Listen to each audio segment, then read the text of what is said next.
नमस्कार, स्वागत है आपका न्यूज इंडिया में और मैं हूं आपके साथ कृतिका ठाकुर। और बुलेटिन की शुरुआत करते हैं इस वक्त की बड़ी खबर से। तो इस वक्त की बड़ी खबर आ रही है उत्तर प्रदेश के मथुरा से। आपको बता दें कि मथुरा फरह थाना इलाके के सिंडिकेट बैंक को चोरों ने निशाना बनाया, जहां खिड़की तोड़कर बैंक में दाखिल हुए हैं चोर। बंदूक और कारतूस चुराकर ले गए चोर। लॉकर तोड़ने में नहीं हुए हैं कामयाब। 3 नकाबपोश सीसीटीवी कैमरे में हुए कैद। घटनास्थल पर पहुंची पुलिस चोरों की तलाश में हुई है जुटी हुई। आपको बता दें, मथुरा फरह थाना इलाके के सिंडिकेट बैंक को चोरों ने अपना निशाना बनाया, जहां खिड़की तोड़कर बैंक में चोर दाखिल हुए और बंदूक और कारतूस चुराकर ले गए।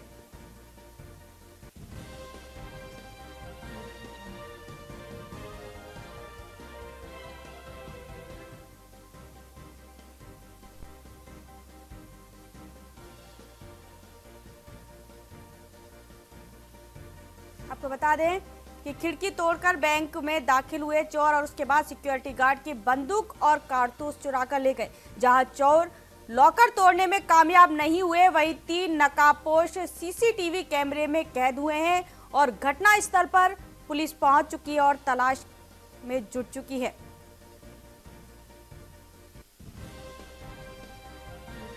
तो इस वक्त की बड़ी खबर उत्तर प्रदेश के मथुरा से, जहां सिंडिकेट बैंक में चोरों ने चोरी की कोशिश की, लेकिन वह चोरी में कामयाब नहीं हुए तो सिक्योरिटी गार्ड की बंदूक और कारतूस चुराकर फरार हो गए।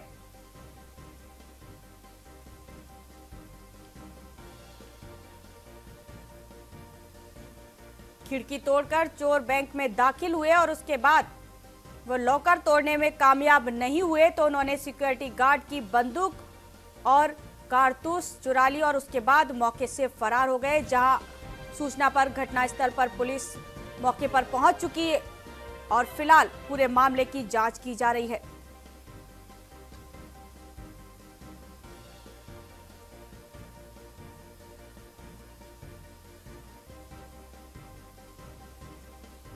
वहीं इस खबर पे ज्यादा जानकारी के लिए हमारे संवाददाता रिंकू शर्मा हमारे साथ जुड़े हैं। रिंकू, आपसे जानना चाहेंगे, सिंडिकेट बैंक में चोरी हुई है, क्या है पूरा मामला? जी मैडम, रात की घटना है। राया मथुरा में क्षेत्र में सिंडिकेट बैंक को चोरों ने निशाना बनाया है अपना जी। और जो गार्ड की जो बंदूक रखी हुई थी, उस बंदूक को कास्टूरों को गार्ड चुरा के ले गए। मगर सबसे बड़ी बात यह है कि जो बैंक का लॉकर था उसको वो तोड़ने में नाकाम रहे। जी रिंकू, आपसे जानना चाहेंगे, जिस वक्त चोर दाखिल हुए बैंक में, क्या कोई सिक्योरिटी गार्ड मौजूद था वहां पर? जी मैडम, रात को वहाँ कोई गार्ड नहीं था। जो घटना हुई है वो सीसीटीवी फुटेज में भी आई हुई है। पुलिस उसकी जानकारी ले रही है जी और गहराई से उसकी जांच कर रही है। जी रिंकू, आपसे जानना चाहेंगे, अगर सिक्योरिटी गार्ड नहीं था तो बैंक में जो बंदूक और कारतूस की जो बताया है कि चोर चुरा के ले गए हैं, वो कहाँ थी? मैडम, वो था कि पीछे जो बैंक के जो खिड़की है, उस खिड़की को उन्होंने तोड़ा है। उस खिड़की के द्वारा वो अंदर घुसे हैं जी। उसके बाद वो जो लॉकर में वो केवल वो बंदूक और कारतूस थे। उसके बाद वो जो इन्होंने लॉकर को तोड़ने की कोशिश की है वो टूट नहीं पाया है। जी, धन्यवाद रिंकू इस तमाम जानकारी के लिए।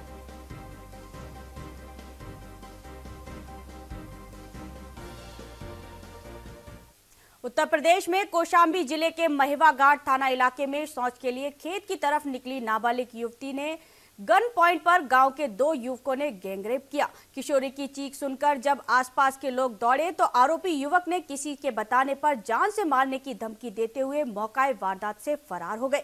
घटना के बाद पीड़िता अपने परिजन के साथ मामले की शिकायत लेकर थाने पहुंची और पुलिस को नामजद तहरीर देकर कार्रवाई की गुहार लगाई। आरोपी की शिकायत के बाद भी पुलिस पीड़िता का मुकदमा दर्ज करने के बजाय आरोपियों से मिलकर सुलह समझौता का दबाव बना रही है। पुलिस की चौकट से इंसाफ न मिलने के बाद पीड़िता आज अपने परिजनों के साथ बीजेपी के मौजूदा सांसद विनोद सोनकर से मिलकर इंसाफ की गुहार लगाई। जहां घटना के बाबत सांसद विनोद सोनकर का कहना है कि मामले में कार्रवाई के लिए एसपी को निर्देश दे दिए गए हैं। हमारी लड़की सोच गई थी शाम को करीबन 6 बजे। जब वहाँ सोच के ले गए थे तो घात लगा के लोग 2 लड़के शिवाकांत और छोटी भैया वहाँ पर मौजूद हालत में बैठे थे, जो कि एक लठ लिए था, एक जो है चाकू लिए हुए था। लेकिन जब हमारी बेटी जबरदस्ती घसीट ले गए नाला में, वहाँ इन्होंने जो उसके साथ बलात्कार किया है और अब क्या करने के बाद जब लड़की को होश आया तो उसने चिल्लाया, चिल्लाने के बाद जो है लड़का वहीं आस पास रहे, तो जब दौड़े तब वो छोड़ के भाग गया है। थाने गए आप? थाने गए तो थाने में हमारी रिपोर्ट नहीं लिख जा रही है, कहते हैं कि सुलह हो जाओ, दबिश डाल रहे हैं। इसलिए हम संसद श्री के पास आए हैं कि हमारी सुनवाई हो।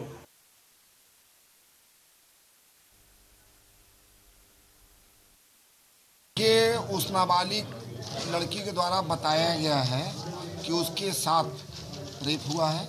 मैंने इस संदर्भ में एसपी को बोल दिया है, एसओ को बोल दिया, सीओ को बोल दिया कि उसका जांच कराएं और जो दोषी के खिलाफ कार्रवाई करें।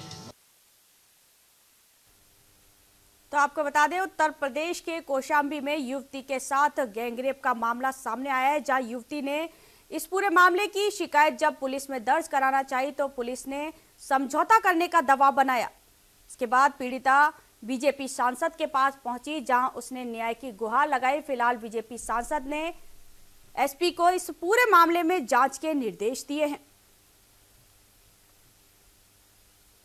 आपको बता दें, 2 युवकों ने युवती के साथ गैंगरेप किया और उसके बाद जान से मारने की धमकी देते हुए मौके से फरार हो गए।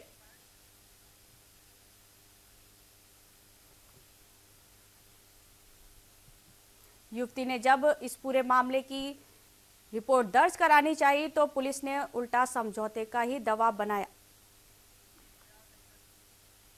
सरे बाजार उस वक्त सनसनी फैल गई जब कार सवार 2 युवकों पर गोलियां बरसाकर उन्हें गंभीर रूप से घायल कर दिया और हमलावर गोलियां बरसाकर मौके से फरार हो गए। घायल दोनों युवकों की हालत गंभीर बनी हुई है। फिलहाल अस्पताल में उनका इलाज जारी है। दरअसल मामला थाना नौचंदी क्षेत्र के शास्त्री नगर का है, जहां कार सवार 2 युवक कार में बैठे थे कि तभी अचानक वहां कुछ और युवक आए और कार सवार युवकों पर ताबड़तोड़ फायरिंग कर फरार हो गए। जिसके बाद लोगों ने पुलिस को सूचना दी और आनन फानन में पुलिस मौके पर पहुंची। पुलिस ने दोनों घायल युवकों को अस्पताल में भर्ती कराया, जहां उनका इलाज जारी है। दोनों घायल युवकों की पहचान अभिषेक और मोहित के रूप में हुई है। बताया जा रहा है कि दोनों युवकों को पहले कॉल करके उन्हीं के दोस्तों ने बुलाया और उसके बाद हत्या के इरादे से दोनों को गोली मार दी और मौके से फरार हो गए। पुलिस का कहना है कि संभवतः गोली किसी रंजिश के तहत मारी गई है, लेकिन घटना के पीछे की सही वजह हमलावरों की गिरफ्तारी के बाद ही पता चल पाएगी।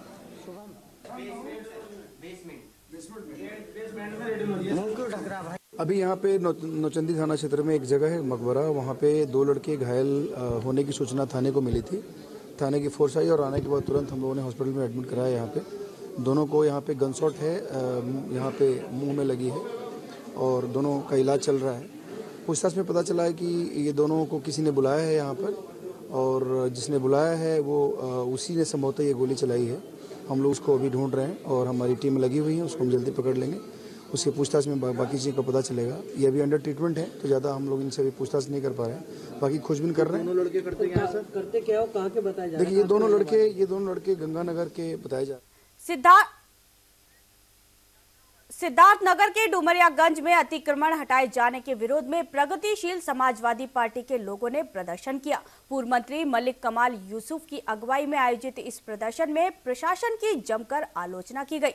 पूर्व मंत्री ने कहा कि प्रशासन गरीबों को परेशान कर रहा है, ठेला लगाकर अपनी जीविका चलाने वाले लोगों को उजाड़ा जा रहा है। वहीं प्रगतिशील समाजवादी पार्टी के प्रवक्ता इरफान मलिक ने कहा कि अतिक्रमण हटने से गरीब लोगों की जीविका खत्म हो जाएगी, उनके रोजी रोटी पर संकट आ रहा है। वहीं इरफान मलिक ने कहा कि यह सब बहुजन समाजवादी पार्टी के गुंडों के इशारे पर हो रहा है। अगर प्रशासन अतिक्रमण अभियान हटाओ नहीं रोका तो हम लोग जेल भरो आंदोलन करेंगे।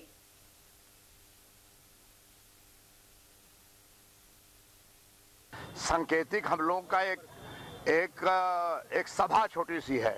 ये तो एक संकेत है कि भाई आप जो है समझ जाओ, गरीब आदमी को जिंदा रहने दो। ये कोई बहुत बड़ी नगर पालिका तो है नहीं, एक गांव है। हम लोगों ने पाप किया था क्या इसको नगर पंचायत बना करके? इसलिए नहीं नगर पंचायत इसको हमने बनवाया था कि ये नगर पंचायत जुल्म का अड्डा बन जाए, और इसीलिए हम ये प्रदर्शन कर रहे हैं। और एक संकेत दे रहे हैं, लोगों को सुझाव दे रहे हैं, गरीब आदमी को जिंदा रहने दो। अतिक्रमण के नाम पे जो इनको उजाड़ा जा रहा है, इसका विरोध प्रगतिशील समाजवादी पार्टी लोहिया शिवपाल जी के नेतृत्व में पूरे प्रदेश में कर रही है। उसी के अंतर्गत जो डुमरियागंज में हो रहा है, खास तौर से बहुजन समाज पार्टी के द्वारा चुने गए अध्यक्ष जो अध्यक्ष ने यहाँ पे, क्योंकि देखिए कोई नगर पंचायत है, ग्राम पंचायत है, तो उसका पूरा अधिकार जो है वो प्रधान को होता है। नगर पंचायत में पूरा अध्यक्ष जो अधिकार है वो अध्यक्ष को होता है, और अध्यक्ष के बगैर हस्ताक्षर के, बगैर अध्यक्ष के मर्जी के यहाँ जो भी अतिक्रमण हो रहा है, गरीबों को जो उजाड़ा जा रहा है, वो नहीं हो सकता था। तो इसका पूरा जो है वो बहुजन समाज पार्टी के जो यहाँ शीर्ष नेतृत्व के लोग हैं, वो आज तक क्यों नहीं आए इन गरीबों को हाल चाल लेने के लिए, इनको उजाड़े जा रहे हैं। तो इसमें बहुजन समाज पार्टी की पूरी तरह से साजिश है, और बहुजन समाज पार्टी के लोग जो कि आपराधिक प्रवृत्ति के हैं। मुख्यमंत्री योगी आदित्यनाथ ने कुंभ मेला क्षेत्र में अखाड़ों की धर्म ध्वजा में शामिल होकर पूजा अर्चना की। सबसे पहले उन्होंने दिगंबर अनी अखाड़े में पहुंचकर पचरंगा धर्म ध्वजा, फिर निर्वाणी अनी अखाड़े में लाल रंग की धर्म ध्वजा और सबसे अंत में निर्मोही अनी ने श्वेत रंग की धर्म ध्वजा सहित सभी तीनों ध्वजा का ध्वजारोहण किया। तीनों ही धर्म ध्वजाओं में शीर्ष पर मोरपंख लगे थे। इसके साथ ही वे अन्य अखाड़ों में भी पहुंचे। उनके साथ अखाड़ा परिषद अध्यक्ष महंत नरेंद्र गिरी के अलावा अन्य संत भी मौजूद रहे। इन तीनों अखाड़ों में धर्म ध्वजा की तैयारियों के साथ मुख्यमंत्री के स्वागत की भी तैयारी थी। श्री पंच निर्वाणी अनी अखाड़े के महंत धर्मदास की देखरेख में सुबह से ही साफ सफाई व धर्म ध्वजा की तैयारी चल रही थी। वहीं महंत धर्मदास ने बताया कि 7 जनवरी को केपी इंटर कॉलेज से धूमधाम से पेशवाई निकाली जाएगी। अखाड़े को फूल मालाओं से भी सजाया गया।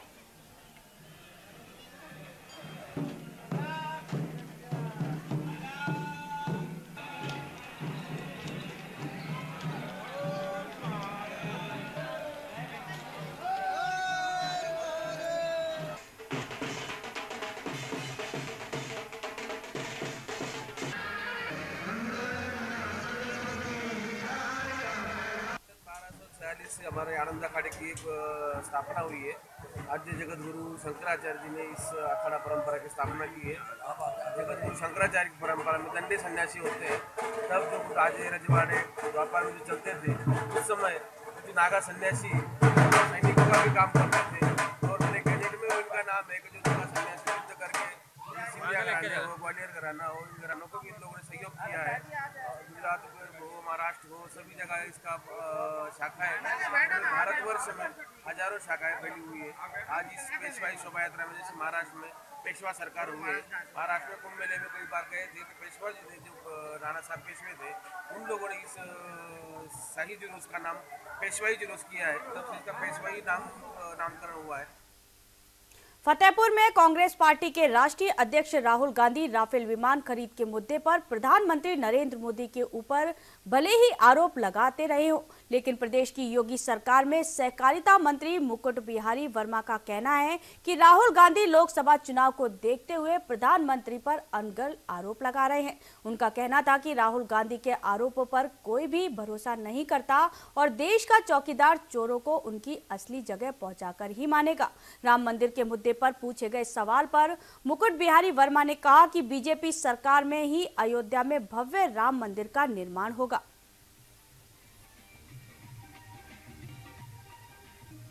विपक्षी नहीं विपक्षी का नहीं, क्या स्वदेशी प्रोडक्ट है हमारे यूपी में तमाम है, खादी ग्राम उद्योग के प्रोडक्ट है, तो आप पर्टिकुलर किसी कंपनी को इसीलिए हमने गिनाया आपको ना, इफ्को है और आप तमाम कई उसको गिनाया। हम तो पतंजलि का 8 जिलों में किया, उसका उदाहरण दिया, और जिस प्रकार से जितने से चाहें, कोई अपना से लेगा, कोई इफ्को से लेगा, कोई किसी से लेगा। हम सबसे ज़्यादा जोर इस समय दे रहे हैं पशु आहार पर, इसके अलावा छोटे छोटे और है। इसीलिए समितियों को अभी तक क्या था, अभी हमारा एमयू हुआ था तो सामान देते थे, अब ये नहीं है। कौशाम्बी में नाबालिग युवती से गैंगरेप के बाद उसका वीडियो क्लिप बनाकर ब्लैकमेल किए जाने का एक सनसनीखेज मामला सामने आया है। आरोप है कि जब पीड़िता अपने परिजनों के साथ मामले की शिकायत लेकर पुलिस चौकी पहुंची तो चौकी इंचार्ज ने आरोपियों को बुलाकर पुलिस चौकी में पंचायत की। 2 दिनों तक चली इस पंचायत में चौकी इंचार्ज ने नाबालिग की अस्मत की कीमत लगाकर जबरन 10 रुपए के स्टाम्प पेपर पर सुलह समझौता करवा लिया, जिसके बाद पीड़िता ने एसपी से मिलकर इंसाफ की गुहार लगाई।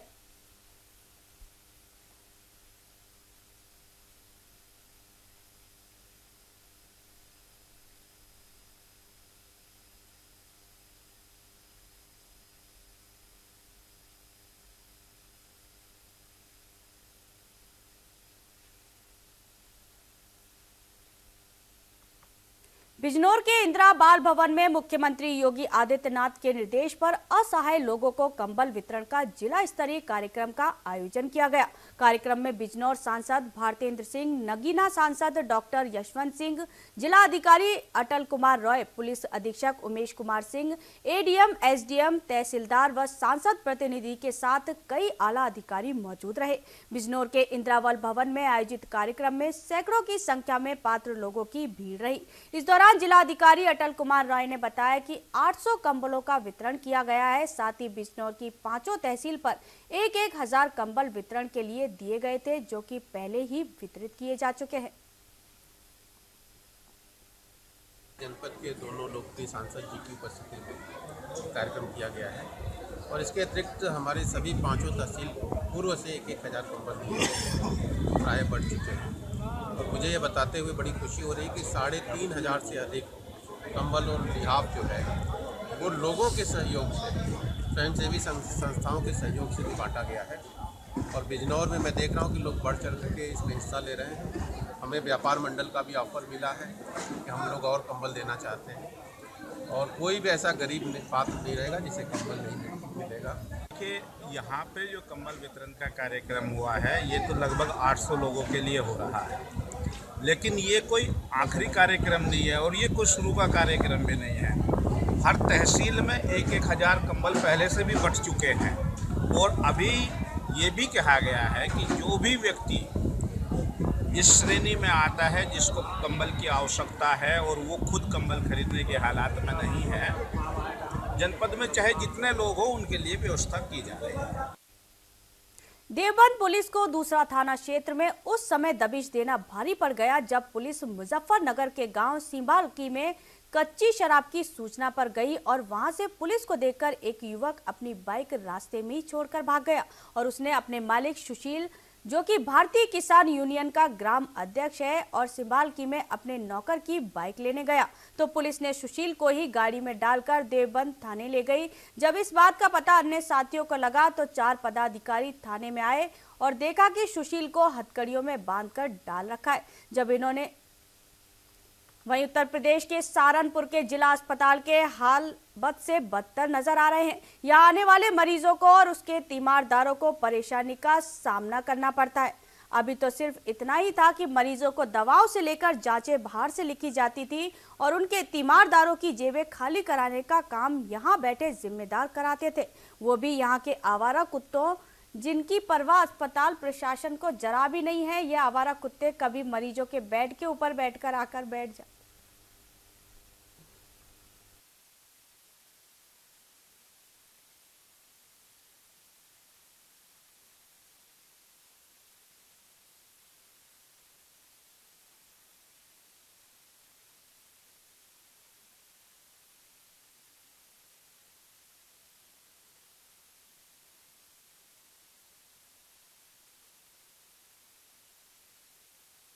देश भर में जिला अस्पताल के ब्लड बैंकों को नेशनल टोल की फ्री नंबर जारी किया गया है। इस पर कॉल करते ही ब्लड डोनर को तुरंत ब्लड उपलब्ध हो जाएगा। हालांकि कुछ माह पूर्व यूपी के मुख्यमंत्री योगी आदित्यनाथ ने मरीजों से सरकारी ब्लड बैंक में ले जाने वाले प्रोसेसिंग फीस को भी समाप्त कर दिया था। इसमें बस एक की जरूरत होती है, लेकिन फीस नहीं ली जा रही है। हालांकि इससे सरकारी ब्लड बैंक पर लगने वाले आरोपों पर विराम जरूर लगेगा, लेकिन कुछ ब्लड डोनेशन कैंप लगाने वाली संस्थाएं अब सरकारी ब्लड बैंक पर कमान खींचे हुए हैं और लगातार आरोप प्रत्यारोप लगा रही हैं। वहीं जिला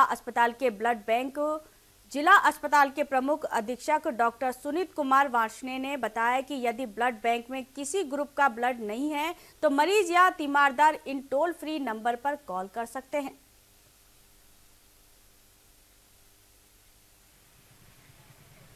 योजना के अनुरूप हमने सरकारी अस्पतालों में ब्लड 100% फ्री कर दिया है। GSY को हम ब्लड दे रहे हैं। प्राइवेट वालों की 1050 रुपये फीस जा रही है, लेकिन एक समस्या ये आ रही है कि अक्सर लोग जो हैं वो कॉन्टैक्ट नहीं कर पाते हैं। तो ये योजना सरकार की बहुत अच्छी योजना है, और इस योजना के अंतर्गत यदि टोल फ्री नंबर पर कोई भी जिसको ज़रूरत खून की है, जैसे हमारा यहाँ लगभग 4000 बॉटल डोनर्स का नाम NIC पर रजिस्टर्ड है, और लगभग 10,000 हमारे यहाँ जो है रजिस्टर्ड है SBD अपने ऑनलाइन पे। तो यदि लोग उस ऑनलाइन को देख सकते हैं, और यदि किसी को ज़रूरत है, ज़रूरतमंद को, वो फ़ोन करता है टोल फ्री पर, तो टोल फ्री से कॉल हमारे पास आएगी, और कॉल हमारे पास आने के बाद तत्काल प्रभाव से हम उस नंबर हमको देंगे, हम उसको कॉन्टैक्ट करेंगे।